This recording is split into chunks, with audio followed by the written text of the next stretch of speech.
안녕하세요. 셀리정입니다. 장기 요양을 위한 Long-Term Care Asset Protection Trust 재산보호 신탁에 대해 말씀드리겠습니다. 나이 들면서 제일 큰 걱정은 치매나 중풍에 걸려 가족들을 고생시키다 세상을 뜨게 되면 어쩌나 하는 것이겠죠. 가족 중 누군가 치매 또는 뇌졸중을 앓는 순간 여러 가지 재정적 그리고 법률 문제가 따릅니다. 통계에 의하면 오늘 65세가 되는 사람 중 70% 이상이 long-term care, 장기 요양을 받다 생을 마감할 것이라고 합니다. 이럼에도 불구하고 나는 아니야, 잠자다가 편히 세상을 뜰 거야 라고 자신할 수 있을까요? 많은 장년층들이 건강과 관련된 권리와 선택, 특히 비용이 연간 10만 불을 넘는 장기 요양에 대한 이해가 부족합니다. 그 이유는 대부분의 사람들이 근거 없는 헛소문만 듣고 메디케어 또는 헬스 인슈런스가 해결해 준다고 믿거나 노인 아파트에 가면 정부가 모든 걸 해결해 줄 것이라 착각하고 있기 때문입니다. 메디케어나 건강보험은 의료 비용만 내주지 장기 요양 비용은 해결해 주지 않습니다.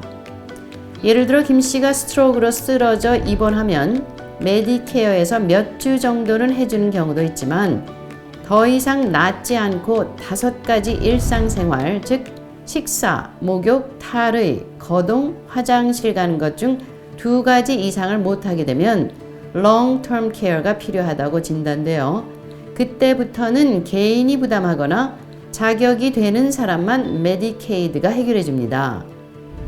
물론 부자는 자비로 낼 수 있고 가난한 저소득층은 정부 혜택을 받을 수 있으나 어중간한 재산이 있는 대부분의 사람들은 지금 계획하지 않으면 그야말로 가지고 있는 집 한 채마저도 물려줄 수 없게 되기도 합니다. 최근 메디케이드 법이 바뀐 것을 모르는 많은 한인들이 자녀에게 재산을 주고 나면 정부가 장기 요양비를 해결해 준다고 생각하여 메디케이드 신청서를 내고 탈락하거나 받던 혜택이 중지되어 도움을 청해오면 비용과 시간이 많이 들 수밖에 없는 어려운 케이스를 맡게 됩니다.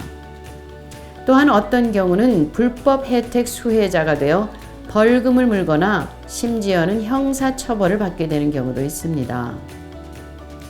메디케이드 신청 이전 5년 동안 재산 증여가 있었던 경우 혜택을 거절당하거나 페널티가 적용되면 그 기간 동안 자비로 요양비를 내야 합니다. 최대한 빨리 이 Long-Term Care Asset Protection Trust를 준비한 후 5년이 지나야 정부 혜택을 받을 수 있기 때문에 하루라도 빨리 준비해야 합니다. Long-Term Care Asset Protection Trust, 장기 요양 재산보호 신탁이란 Irrevocable Trust, 취소 불가능한 신탁인데요.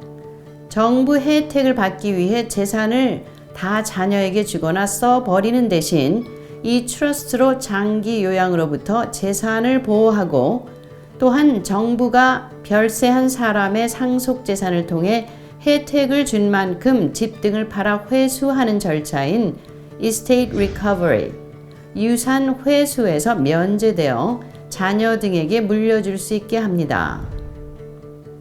트러스트가 재산 보호를 할 수 있도록 제대로 설계되었다면 이 트러스트에 있는 재산은 본인 것이 아닌 것으로 간주되므로 채권자 또는 메디케이드가 그 재산에 접근할 수 없게 되는 것입니다. 이 Long-Term Care Asset Protection Trust는 특히 집 등의 부동산을 보호하는 데 유용합니다.